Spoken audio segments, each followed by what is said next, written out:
ಮಕ್ಕಳೆಲ್ಲ, ಶಾಲೆಯ ಮಕ್ಕಳೆಲ್ಲ ಟೀಚರ್ಸ್ ಜೊತೆಯಲ್ಲಿ, ಲೆಕ್ಚರರ್ಸ್ ಜೊತೆಯಲ್ಲಿ ಪಿಕ್ನಿಕ್ಗೆ ಹೋದ್ರಂತೆ. ಏನು ಪಿಕ್ನಿಕ್ ಅಂದ್ರೆ ಅಲ್ಲಿ ಗಾಣ ಇದೆ, ಆ ಗಾಣವನ್ನ ನೋಡ್ಲಿಕ್ಕೆ ನಾವೆಲ್ಲ ಹೋಗ್ಬೇಕು ಅಂತ. ನಾನೀಗ ಗಾಣವನ್ನು ವಿವರಿಸುವುದಿಲ್ಲ, ಗಾಣ ನೋಡ್ಬೇಕು ಅಂತ. ಸರಿ, ಎಲ್ಲರೂ ಸ್ಕೂಲ್ ಬಸ್ಸಲ್ಲಿ ಹೋದ್ರು. ಅಲ್ಲಿ ಗಾಣದ ಹತ್ರ ಇಳಿದ್ರು.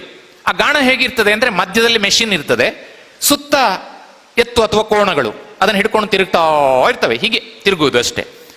ಇವರೆಲ್ಲ ಹೋಗಿ ಸ್ಕೂಲ್ ಬಸ್ಸಲ್ಲಿ ಇಳಿದಾಗ ನೋಡ್ತಾರೆ, ಸರ್ ಎಂತ ಸರ್ಪ್ರೈಸ್ ಸರ್ ನೋಡಿ ಅಂದ್ರು ಎಲ್ಲ ಮಕ್ಕಳು.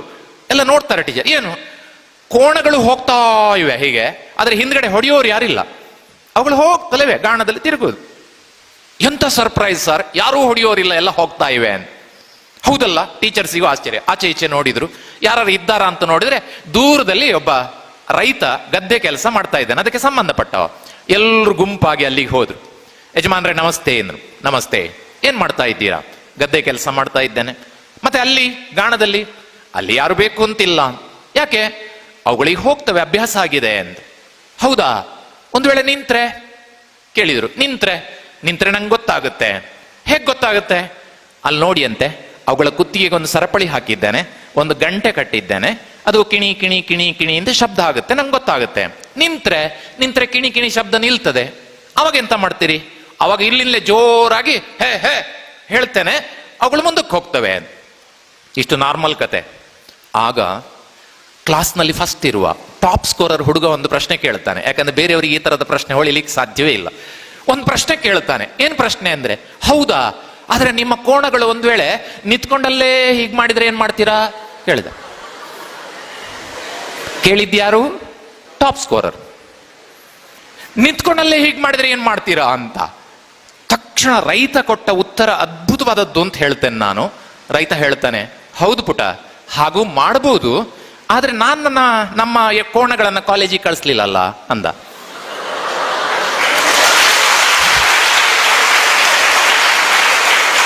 ಚಪ್ಪಾಳೆ ಹೊಡಿತಲೇ ನೆನ್ಪಿಟ್ಕೊಳ್ಳಿ.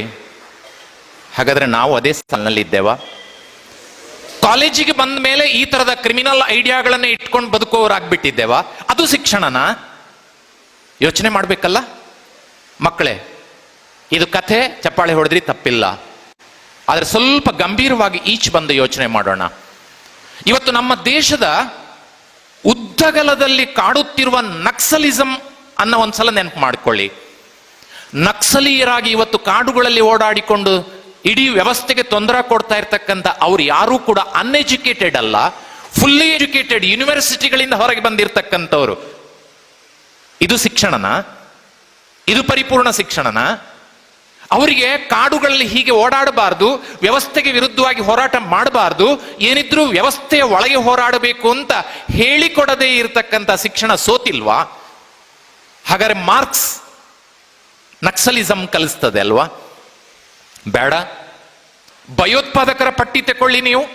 ಎಲ್ಲರೂ ಕೂಡ ಭಾರಿ ಇಂಟೆಲಿಜೆನ್ಸ್, ಬಾಂಬ್ ತಯಾರಿಸುವುದರಲ್ಲಿ, ಇನ್ಯಾವುದು ಮಾಡುವುದರಲ್ಲಿ, ಎಲ್ಲ ತಂತ್ರಗಳನ್ನು ರೂಪಿಸುವುದರಲ್ಲಿ. ಯಾರು ಅನ್ಎಜುಕೇಟೆಡ್ ಇವತ್ತು ಭಯೋತ್ಪಾದಕರಾಗಿಲ್ಲ.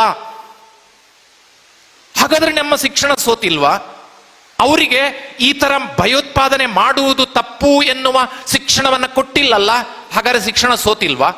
ಅಲ್ಲಿ ಪರಿಪೂರ್ಣ ಶಿಕ್ಷಣ ಆಗಿಲ್ಲ ಅನ್ನೋದನ್ನ ನಾವು ಗಮನಿಸೋದಿಲ್ವಾ? ಬೇಡ, ಬಹಳ ಹತ್ರಕ್ಕೆ ಬರೋಣ. ಎಲ್ಲಿದ್ದೋ ಯಾಕೆ ಹೇಳೋದು ನಾವು? ಕರ್ನಾಟಕಕ್ಕೆ ಬರೋಣ. ಲೋಕಾಯುಕ್ತರ ದಾಳಿ, 10 ತಿಮಿಂಗಲಗಳು ಬಲೆಗೆ, ಪತ್ರಿಕೆಗಳಲ್ಲಿ ಬರ್ತದೆ. ಎಲ್ಲೋ ಬಾತ್ರೂಮ್ಗಳಲ್ಲಿ ಅಲ್ಲಿ ಇಲ್ಲಿ ನೋಟಿನ ಕಂತೆಗಳು ಸಿಗ್ತದೆ, ಬೆಡ್ರೂಮ್ನಲ್ಲೆಲ್ಲ. ಇವರು ಯಾರಾದ್ರೂ ಅನ್ಎಜುಕೇಟೆಡಾ? ರೈತರ? ಯೋಚನೆ ಮಾಡಿ. ಇವರಿಗೆ ಭ್ರಷ್ಟಾಚಾರ ಮಾಡಿ, ಲಂಚ ತೆಕ್ಕೊಂಡು, ಇನ್ನೇನೋ ಮಾಡಿಕೊಂಡು ಇಡೀ ವ್ಯವಸ್ಥೆಯನ್ನ ಹಾಳು ಮಾಡುವ ಈ ವಿದ್ಯೆಯನ್ನ ಯಾರು ಕಲಿಸಿದ್ರು? ನಮ್ಮ ಶಿಕ್ಷಣ ಕಲಿಸ್ತಾ? ಆದ್ರೆ ಅವರು ಎಜುಕೇಟೆಡ್, ಟಾಪ್ ಸ್ಕೋರರ್ಸ್. ಹಾಗಾದರೆ ಅಂಕ ತೆಗೆಯುವುದು ಶಿಕ್ಷಣ ಅಲ್ಲ, ಕೇವಲ ಅಂಕ ತೆಗಿಲಿಕ್ಕೆ ಕಲಿಸುವುದು ಶಿಕ್ಷಣ ಅಲ್ಲ ಎನ್ನುವುದನ್ನ ನಾವು ನೆನ್ಪಿಟ್ಕೊಳ್ಬೇಕು. ಅಂಕ ತೆಗಿಬೇಕು, ಉದ್ಯೋಗಕ್ಕೆ ಎಷ್ಟು ಬೇಕೋ ಅಂಕ ತೆಗಿಬೇಕು. ಆದರೆ ಅಂಕದ ಜೊತೆಯಲ್ಲಿ ಬಹಳ ಮುಖ್ಯವಾಗಿ ಕಲಿಯಬೇಕಾದ ಎರಡನೇ ಸಂಗತಿ ಏನು ಅಂದ್ರೆ, ನಾನು ಅದರ ಮೂಲಕ ಎರಡನೇ ಅಂಶವನ್ನು ಹೇಳಲಿಕ್ಕೆ ಇಷ್ಟಪಡ್ತೇನೆ. ಒಳ್ಳೆಯ ಮನುಷ್ಯನಾಗಿ ಬದುಕುವುದು ಹೇಗೆ ಎನ್ನುವುದನ್ನ ಶಿಕ್ಷಣ ಹೇಳಿಕೊಡಬೇಕು.